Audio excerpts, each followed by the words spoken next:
Have you ever been watching a movie with your family and the sex scene pops up? It's one of the most awkward moments ever. Chatting about sex with your partner shouldn't feel the same way.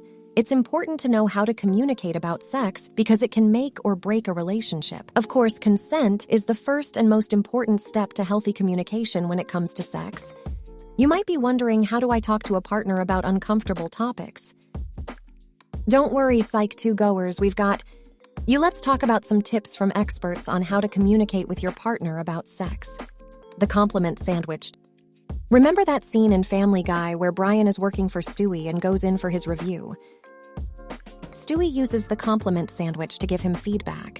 He starts by telling Brian the things he's good at before telling him the long list of things he has to work on.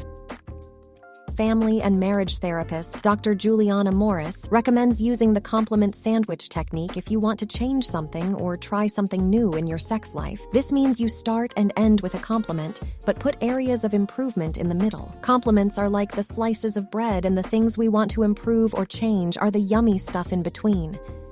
This technique can make it easier to approach sensitive topics like sex gently. This technique is useful not only for your sex life, but communication on all topics in your relationship. According to Psychology Today, the compliment sandwich works. Due to the gentle approach, harsh criticism can make your partner defensive, which can make it difficult for them to be vulnerable and truly listen to what you're telling them. But when you begin the conversation on a positive note, this allows for an open conversation without the walls going up. Part of the plan, bringing up your sex life at the wrong time, can be awkward. Reading the room and knowing when to start the conversation with your partner is key. But how can you tell when it's the right time? Dr. Emily Morse, who holds a doctorate in human sexuality and hosts the podcast Sex with Emily, explains that it's best not to talk about sex while you're having it. No one wants constructive criticism in the middle of spicy time.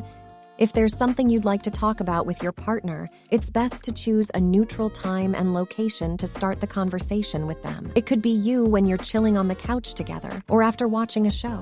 Imagine you just got done with work, and you had a day of meetings topped off by your boss, writing you up for something really small and stupid. Would you be happy about your partner approaching you for a chat about your sex life? Most likely not. Sex therapist Dr. Nan Wise recommends planning the conversation ahead of time with your partner. If something in your sex life needs to be addressed, you can set up a time and day with your partner to talk about it, one where you both are likely to be in relaxed, positive headspaces when this time comes. If one of you is stressed or just not in the mood to have the conversation, simply plan to talk about it another day, but you must be sure to keep yourselves accountable. Just make sure you're both available and prepared for the conversation. No sneak attacks to cause those barriers to go up. Speak to listen. We've all been reprimanded by a teacher or adult who keeps talking or yelling and doesn't take a moment to hear your side of the story when talking to your partner about your sex life. Don't be that person. According to a study published in the Journal of Social and Personal Relationships, open sexual community is strongly associated with higher relationship satisfaction as you're sharing your wants and needs with your partner. Remember to pause and listen intently to what they want. According to the Baylor College of Medicine, an effective way to be a good, active listener when talking about sex is to ask clarifying questions. To do this, you can restate what your partner said in different words so that they know you're really hearing them. This also gives them a chance to clear up any misunderstandings. For example, when they share something with you, you could respond, "I'm hearing you say," insert your partner's request. Did I understand that right? Sharing the spotlight in heavy conversations like your sex life with your partner is a great tip for having a healthy conversation about your sex life. However you choose to communicate with your partner about sex, it should be healthy, respectful, and consensual. You can also apply these communication tips to other areas of your relationship, like emotional needs or even budgeting. If you try any of these tips, let us know how it goes in the comments. Are there any others we didn't mention? What works for you? We hope you got some good advice from this video, and if you did, like, share, and subscribe. We'll see you next time.